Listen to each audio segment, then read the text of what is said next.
Well, hey there, everybody. This is Intermediate Music Theory video number 3. Today, we are finally going to crack into talking about the modes. And one thing I want to address right away is a lot of guitarists, especially for whatever reason, think that if you're playing like A Phrygian, you're playing in Phrygian. You're not. You're using a Phrygian scale, but it's actually what's going on under the scale that matters. What's the harmony look like? Well, if you play an A Phrygian over F major, you're just cooking along on your major chords like normal, 1, 4, and 5, but you're in F major, and you play A Phrygian, you're not really going to create much of a different sound. It'll sound like you're accenting the third a lot, and it will give the melody a different color, but harmonically, nothing different's happening. So the listener is still going to be hearing F major, right? So this is where playing in a mode really happens, when you shift gears and play your chords in a different order. Now, I've drawn up, we've got here's the Dorian mode of G major. Okay? Make sure there it's nice. You can get a screenshot of that with my little face in there if you wanna. So what's going on here? Well, what we got going on here is G major as you know it. Major 1, minor 2, minor 3, major 4, major 5, minor 6, diminished 7. That's how you know it, right?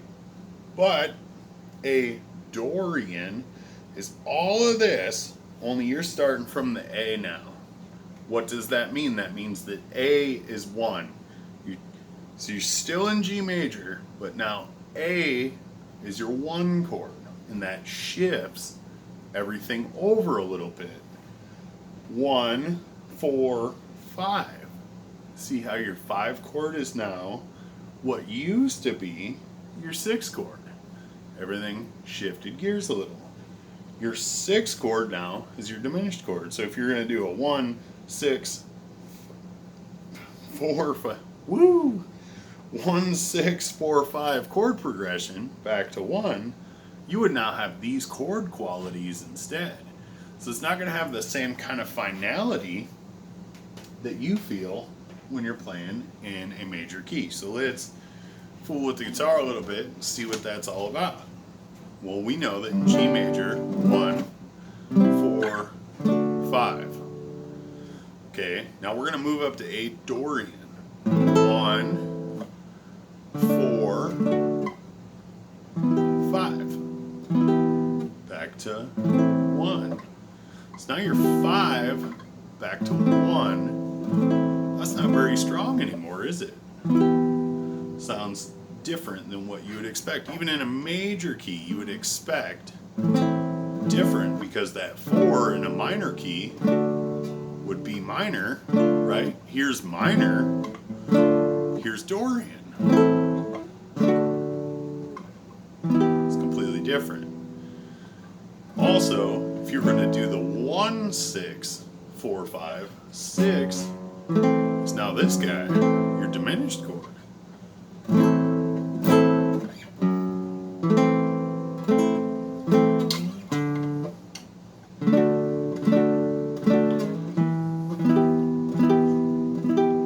So that progression is quite a bit different now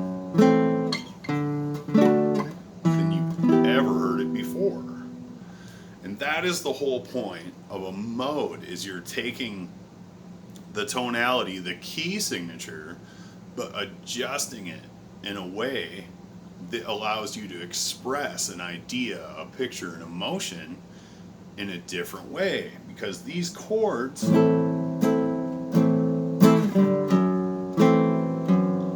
just that move right there gives you a new emotion, a new feel, a new thought. Now you go up to this guy. Huh? That should go here, but it's not anymore. Now we're gonna go from there to here. that's a whole different, whole different bag of tricks there. Gives you a whole different feeling. And now we're gonna go up to there from down to 1. So I'm gonna cover all of these modes because I want you guys to hear the difference, what happens when you start shifting those gears and moving things around. Now what happens is, as we've covered in previous videos, because in the beginner series we're going to cover the major and minor keys, across the fretboard, you should know that's your Dorian, right? Well, now if you kind of center around that space, it's going to make more sense. But I will tell you this, you could play your G major scale over this, and no matter what you do, it's still going to sound Dorian, because the harmony is what really drives what makes the melody do what it does. I know a lot of people tend to think that the melody is the driving factor because it's the thing over top, the loudest. No. Melody is for color, it's pretty, it does a little extra, but whatever that harmony's doing at the end of the day is going to be what you're hearing and feeling. We've discussed the E minor and G major are the same key, they're the same notes, right? One sharp, F sharp. If you solo or play a melody over E minor in G major, I don't care how hard you try, it's still not going to sound like G major, it's going to sound like E minor, because you're going to keep hearing it. And it's same with A Dorian. That's home now. Everything's going to feel like it's going to pull back to this. For a minute, your brain wants to hear this, but because you don't go there, you go here, your brain's now on a different musical journey.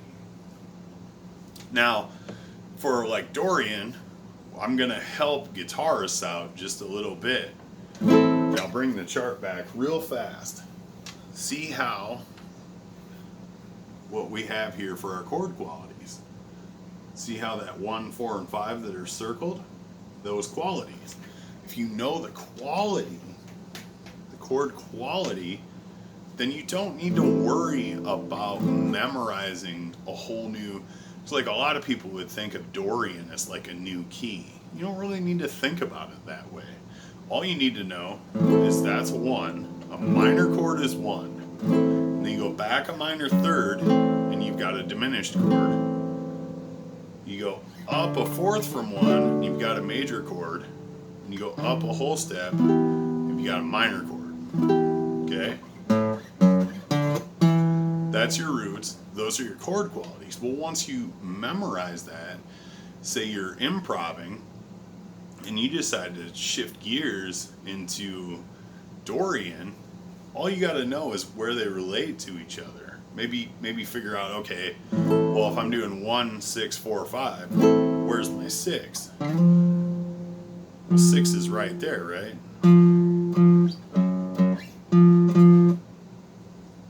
Well, no, it's not. It's right there. Jeez. So the F sharp, your 6, is now up a major sixth from the root. Then you can go down to your 4, up to your 5. And then you've got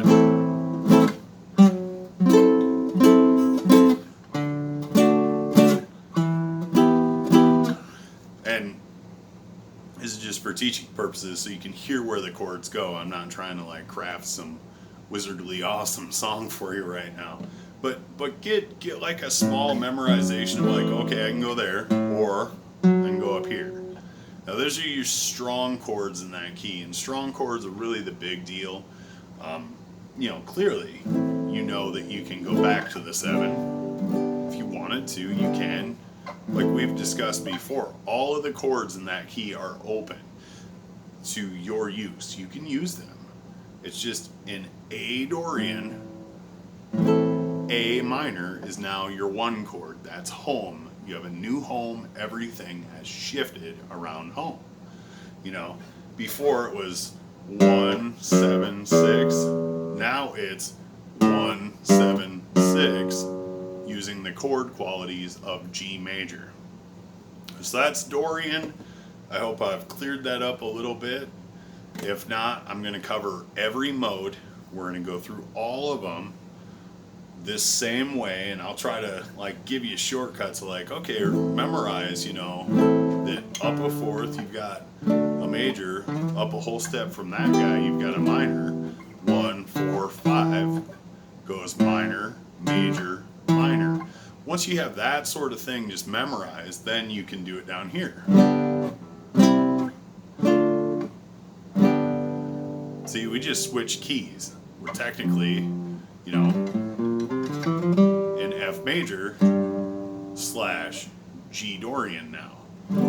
Now, the other thing to note, the reason that you wouldn't just call it F major, it's smarter to call it G Dorian, is because, you know, just like in a minor key, you know, you can have that dominant 5. You are allowed to do that here. The problem in Dorian minor, what am I doing? The problem is, you know, maybe throwing that in there doesn't really lend itself to making you feel like you're in Dorian enough. I mean, and that's up to your interpretation. Is it enough different if you throw the dominant in there? If not, you know, because it's a secondary chord, you're always allowed to use secondary chords wherever you want. So you can always add that towards the end of a song. Maybe you play the whole song in Dorian, and the end of it you just want to make it a little stronger. You can. It's always an option. As we build these ideas, remember they're all always on the table, and once I get into more of the advanced stuff later, that's kind of what we're going to discuss, is like, hey, these things are always an option at all times. So yeah, if you like the video, you like the things I'm talking about, you want to learn music theory, please like the video, please subscribe to my channel. We're going to cover all of it the best I can, and as I learn more, I'll try to teach you more. Have a good day. You're going to do awesome.